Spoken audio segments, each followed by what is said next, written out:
L'ayatollah vient de diffuser une vidéo ce jeudi, aujourd'hui jeudi 26 juin 2025, dans laquelle il a félicité l'Iran. Il a félicité l'Iran de ce que l'Iran a tenu.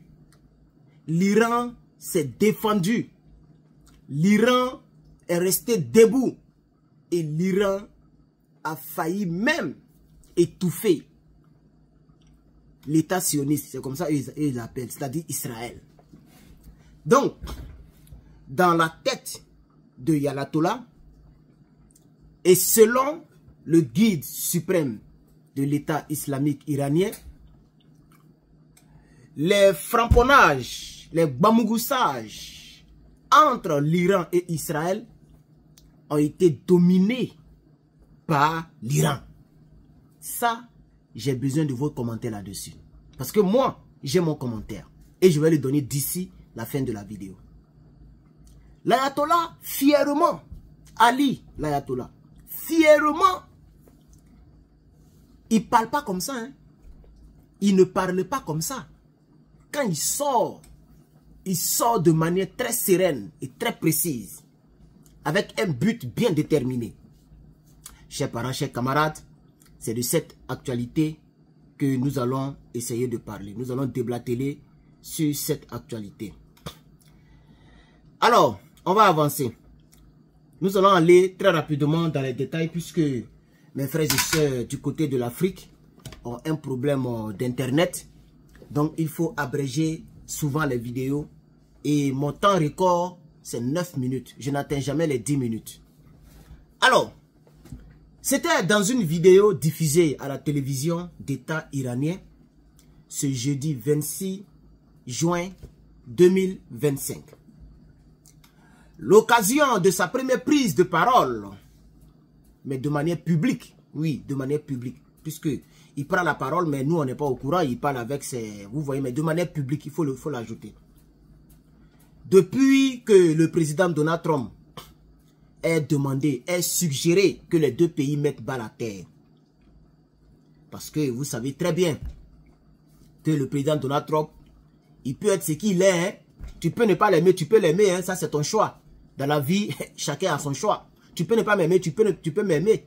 Mais ça ne m'empêchera pas de manger mon placali.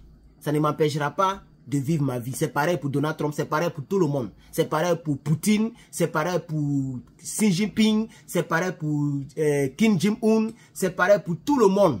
Tu n'es pas obligé d'aimer tout le monde à la fois. Alors donc, M. l'ayatollah aussi a fait sa parution depuis ce que Donald Trump a proposé, c'est-à-dire le cessez-le-feu. Et moi là-dessus, j'aime ce qu'il est en train de faire ou ce qu'il essaie de faire. Au moins, le semblant positif est un peu mieux, puisqu'il est énervé contre Israël. Il a dit clairement que Israël n'aurait pas dû larguer des bombes. Vous voyez? Et c'est ce qui a poussé l'Iran aussi à répliquer. L'Iran a visé 2 bases militaires américaines. L'Amérique n'a pas répliqué juste pour aller à la paix. Vous comprenez? Et donc, depuis tout ce mouvement, l'ayatollah fait sa première parution et il parle à son peuple. Oui, et aujourd'hui marque le 2e jour après le cessez-le-feu. Alors, où est-ce qu'il a parlé? D'où il a parlé? Il a parlé quand? C'est aujourd'hui. Où? Il faut dire tout cela parce que c'est ça l'information. Il a parlé directement à la télévision d'État iranienne. Nulle part ailleurs. La télévision d'État iranienne. Et les images ont été diffusées maintenant au travers le monde. C'est une vidéo, pas une conférence de presse. Non. Il n'y a pas de journaliste. C'est juste un communiqué. Hein, un communiqué en vidéo. Ce n'est pas un discours en direct. Puisque c'est un peu risqué. C'est comme ça qu'ils ont fait pour avoir le gars de Hezbollah. Il était en train de parler en direct. Et ils ont fait les triangulations. C'est-à-dire, un F-35 est passé en flèche. En faisant beaucoup de bruit. Et le bruit a été entendu dans le micro du gars de Hezbollah. Et les gens ont fait les triangulations concernant le selon le son, et ils ont découvert là où le monsieur diffusait en direct, et bayaï, ils ont fait tout. Donc, l'ayatollah ne veut pas commettre cette même erreur. Et donc, les vidéos sont préenregistrées comme je suis en train de le faire. C'est-à-dire, pendant que tu regardes cette vidéo, je suis en train de faire autre chose. Soit j'ai préenregistré une autre vidéo, je suis au supermarché, je suis à l'école, tu ne sais pas où je suis. Toi, tu ne fais que regarder cette vidéo. Ça s'appelle différé. Édition spéciale ou tout ce que vous voulez, chers camarades. Donc, c'est un communiqué vidéo. Alors, il a eu à faire cette prise de parole pour célébrer la victoire de l'Iran. Es-tu d'accord que l'Iran a gagné cette guerre? Ok? Face à Israël. Parce que il a décrit les États-Unis comme ayant subi une gifle cinglante. C'est comme ça qu'il a appelé les États-Unis. Il dit États-Unis a été giflé. Israël a été dominé, bamouroussé. Et il a affirmé que le régime sioniste, ça je prononce ces termes, le régime sioniste a failli s'effondrer. Ça, il a beaucoup insisté là-dessus. Le régime sioniste a failli s'effondrer. Parce que, quand même, de loin, il faut respecter l'Iran. De loin. C'est pas qu'ils envoient des avions et puis il y a des personnes. Non, c'est de loin. Juste par les missiles. Ils ont quand même fait des dégâts très importants du côté d'Israël. Ce n'est pas à négliger, chers camarades. Ce n'est pas à négliger. Et donc, qu'est-ce que ça veut dire encore? Selon moi, mon commentaire, ça veut dire que l'ayatollah qui est le guide suprême iranien, dont le responsable iranien, si on peut le dire, l'ayatollah est aussi partant pour la paix. Ça veut dire que, oui, quand il sort et puis il dit que le régime sioniste a failli s'effondrer. On a donné une gifle à l'Amérique. On a fait quoi encore?